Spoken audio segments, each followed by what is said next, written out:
نحمده ونصلي ونسلم على رسوله الكريم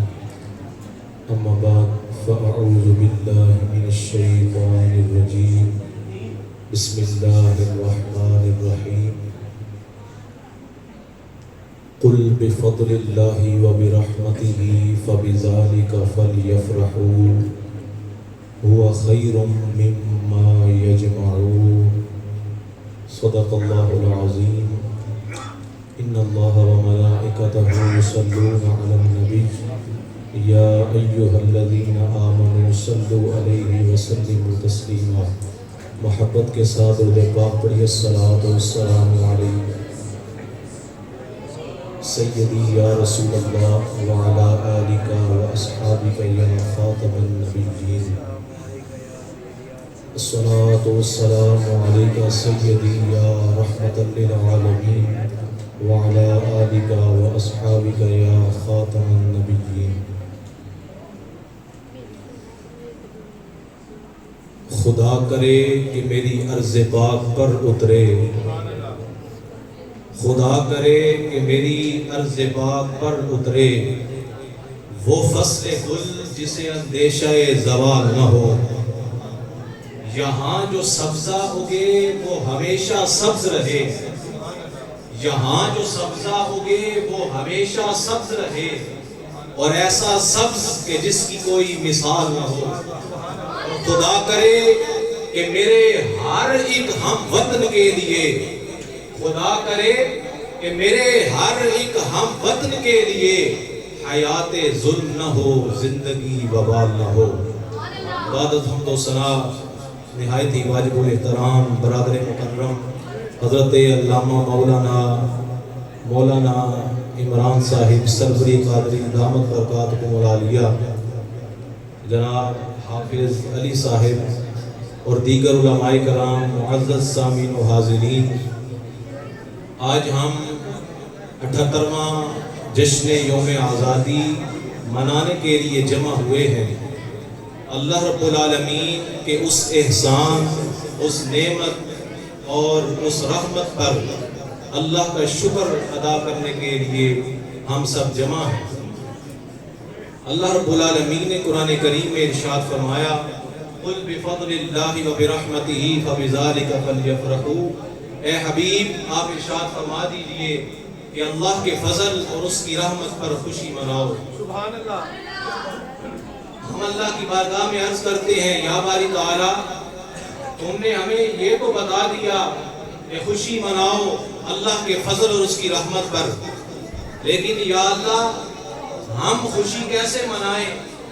اور صرف خوشی ہی نہیں بلکہ ہم زندگی کیسے گزاریں جس سے ہم دنیا میں بھی کامیاب ہو جائیں اور آخرت میں بھی کامیاب ہو جائیں اللہ فرماتا ہے تو نے قرآن نہیں پڑھا لَقَدْ كَانَ لَكُمْ فِي رَسُولِ اللَّهِ أُسْوَةٌ حَسَنَةٌ فرمایا ایمان والو اگر تم دنیا میں بھی کامیاب ہونا چاہتے ہو اور آخرت میں بھی سرخرو ہونا چاہتے ہو تو میرے محبوب کی اداؤں کو اپنا لو میرے محبوب کی زندگی میں تمہارے لیے بہترین اسوہ ہے اسوہ حسنہ ہے اب دیکھیے حضور کا اسوہ کیا ہے کہ جب مکہ فتح ہوا حضور امام الانبیاء صلی اللہ علیہ وآلہ وسلم فاتحانہ انداز میں مکہ میں داخل ہوتے ہیں سر پر سیاہ امامہ ہے اور اپنی اونٹنی قصواء پر سوار ہے حضور امام الانبیاء صلی اللہ علیہ وسلم فاتحانہ انداز میں داخل ہو رہے ہیں ہزاروں صحابہ اکرام ارد گرد موجود ہیں خوشی کا موقع ہے لیکن حضور امام الانبیاء صلی اللہ علیہ وسلم صحابہ فرماتے ہیں ان رسول اللہ صلی اللہ علیہ وسلم لیادع رأسہ تواضعا للہ حتی ان اسنونہ بواسط الرحل صحابہ فرماتے ہیں موقع خوشی کا تھا اگر کوئی دنیا دار بادشاہ ہوتا تو بڑے کر و فر سے مکہ میں داخل ہوتا لیکن قربان جاؤں اپنے محبوب کریم صلی اللہ علیہ وآلہ وسلم کی ادا پر تیری ہر ادا پہ ہے جاں فدا مجھے ہر ادا نے مزا دیا ادا پہ قربان جاؤں خوشی کا موقع ہے اللہ نے فتح عطا فرمائی ہے زبان سے انا فتحنا لک فتحا مبینا یہ کلمات جاری ہیں، اور حضور کا سر انور اس قدر جھکا ہوا ہے کہ صحابہ فرماتے ہیں کہ آپ کی ریش مبارک کے بال اونٹنی کی جو کجاوے کی لکڑی سے ٹکرا رہے ہیں۔ سبحان اللہ۔ خوشی کا موقع ہے، لیکن حضور امام الانبیاء صلی اللہ علیہ وسلم نے امت کو پیغام دیا، لوگوں جب خوشی آئے، جب اللہ کوئی فتح عطا فرمائے تو سر کو اٹھانا نہیں بلکہ سر کو جھکانا ہے، اللہ کے حضور حاضر ہونا ہے، اور تمہاری کوئی خوشی تمہیں خدا سے غافل نہ کر دے، تمہیں معصیت خدا بندی کی طرف نہ لے جائے، بلکہ تمہیں خدا کے در پر لے جائے۔ آج ہم 78واں یوم آزادی منانے کے لیے جمع ہوئے ہیں۔ یہ ملک پاکستان کوئی ایسے ہی نہیں وجود میں آ گیا، بلکہ اس کے پیچھے وہ سوچ تھی، وہ فکر تھی، وہ نظریہ تھا جس کو ہم نظریہ پاکستان کہتے ہیں۔ یہ نظریہ پاکستان مسلمانوں کے برے صغیر میں آنے سے ہی یہ شروع ہو چکا تھا۔ 1857 کی جنگ آزادی کے بعد سر سید احمد خان نے جب ہندو اور مسلمانوں کے باہمی تنازعات کو دیکھا تو اس وقت 1867 میں سر سید احمد خان نے سب سے پہلے دو قومی نظریہ پیش کیا۔ اس کے بعد 1879 میں جمال الدین افغانی نے یہ نظریہ پیش کیا۔ اس کے بعد 1898 میں عبدالحلیم شرد نے یہ دو قومی نظریہ پیش کیا۔ اس کے بعد اب اس شخصیت کی باری آتی ہے، اس شخص کی باری آتی ہے جو نباد عصر بھی ہے، جو شاعر مشرق بھی ہے، علامہ اقبال، جو مصور پاکستان بھی ہے، جنہوں نے پاکستان کا تصور پیش کیا اور اپنے خطبہ 1930 خطبہ الہ آباد میں یہ تصور پیش کیا کہ اور نہیں تو شمال مغربی ہندوستان کو ایک آزاد اسلامی فلاحی ریاست قائم کرنا چاہیے، جہاں پر مسلمان ایک آزاد زندگی گزار سکے اور جہاں پر مسلمان اسلامی اصولوں کے مطابق زندگی گزار سکے۔ علامہ اقبال صرف جو ہے وہ شاعر نہیں تھے بلکہ حکیم الامت بھی تھے۔ اپنے حکیمانہ انداز میں، اپنے سحر انگیز شاعری کے ذریعے انہوں نے مسلمانوں کو جگایا، ان کو یکجا ہونے کا پیغام دیا، اور بار بار یہی انہیں بتاتے رہے کہ لوگوں سن لو، خدائے لم یزل کا دستے قدرت تو، زبان تو ہے، یقین پیدا کرے غافل کے مغلوب گمان تو ہے۔ کوئی اندازہ کر سکتا ہے اس کے زور بازو کا، کوئی اندازہ کر سکتا ہے اس کے زور بازو کا، نگاہ مرد مومن سے بدل جاتی ہے تقدیر۔ سبحان اللہ۔ فرمایا ہے مسلمان اپنے آپ کو عام نہ سمجھ، اگر بندہ مومن چاہے تو اس کی نگاہ سے تو تقدیریں بھی بدل جایا کرتی ہے۔ اپنے اندر یقین کو پیدا کرو، اس لیے کہ ہندوستان میں مسلمانوں کے ساتھ ساتھ ہندو بھی آباد تھے،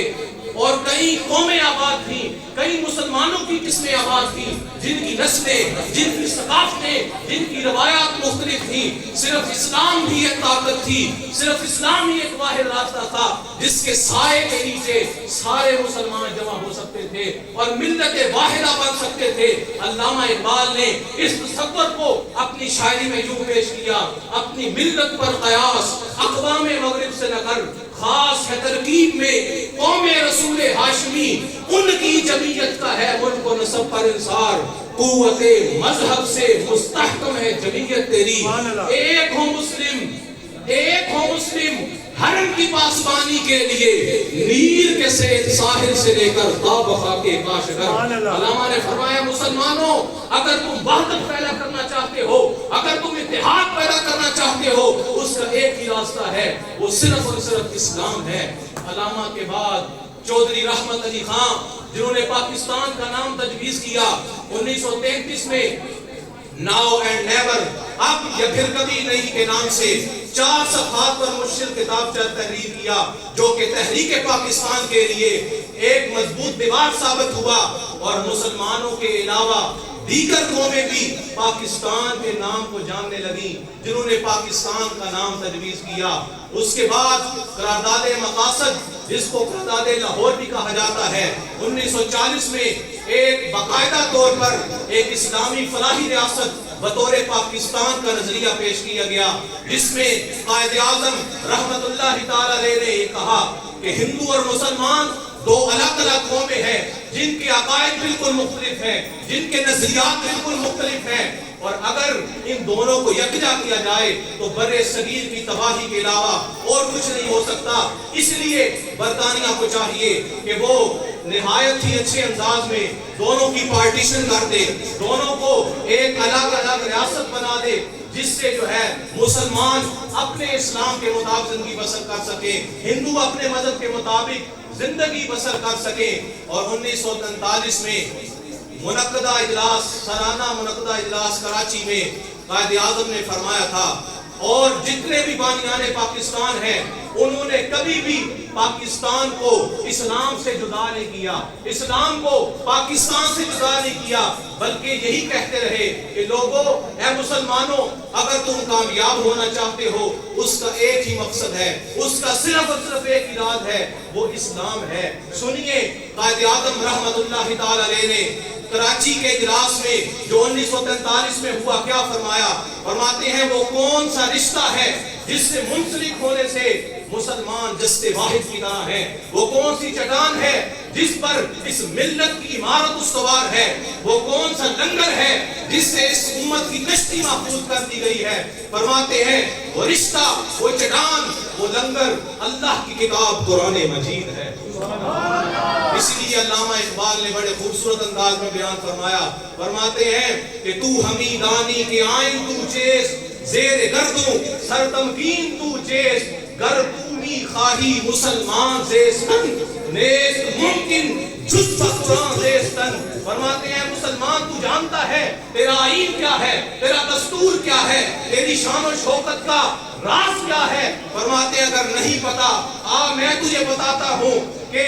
وہ راز کیا ہے، وہ شان و شوکت کا وہ راز کیا ہے۔ فرماتے ہیں گر تومی خواہی مسلمان زیستن، نیست ممکن جز قرآن زیستن۔ اگر تو حقیقت میں مسلمان بننا چاہتا ہے، اگر تو پوری دنیا پر پاکستان کی قیادت کرنا چاہتا ہے، اگر تو حقیقت میں مسلمان بننا چاہتا ہے تو یہ قرآن کے بغیر ممکن نہیں ہے۔ قرآن کو اپنے سینے میں بساؤ گے، پھر تم پاکستان، پھر پوری دنیا کی قیادت کرے گا۔ اس لیے اسلام اور پاکستان جدا جدا نہیں، بلکہ اسلام کی وجہ سے یہ پاکستان بنا۔ اور میں ایک آخری بات کرتا چلا جاؤں، یہ بات نہ کروں تو بہت بڑی جو ہے وہ ناانصافی ہوگی۔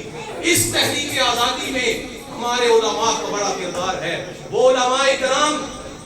بے شک آپ جسد جانتے ہیں کہ جب بھی جو ہے وہ جو بھی معاملہ ہو اور اختیارات سیاست، جتنے بھی ارباب اختیار جب اسلامی اقدار کو بوال کرنے لگ جاتے ہیں، جب اسلام کے مخالف چلنے لگ جاتے ہیں، تو سب سے پہلے جو میدان میں آتا ہے علم حق لے کر وہ ورثائے انبیاء علماء کرام ہوتے ہیں۔ اسی طرح جب تحریک آزادی کا موقع تھا، یا دو قومی نظریہ تھا، یا نظریہ پاکستان کا وقت تھا، اس وقت بھی ہمارے علماء کرام پیش تھے۔ اگر میں ان کا نام لیتا جاؤں تو مولانا شاہ احمد اللہ مدراسی، مولانا فضل حق خیر آبادی، مولانا شاہ صدر الدین ازردہ، مولانا سید جماعت علی شاہ، مولانا سید دیدار علی شاہ، مولانا نعیم الدین مراد آبادی، اور کتنے ہی علماء کرام تھے جنہوں نے اس تحریک آزادی اور نظریہ پاکستان میں اپنا حصہ پیش کیا۔ اور آخر وہ دن آ گیا جب ہمارا ملک پاکستان 14 اگست 1947 کو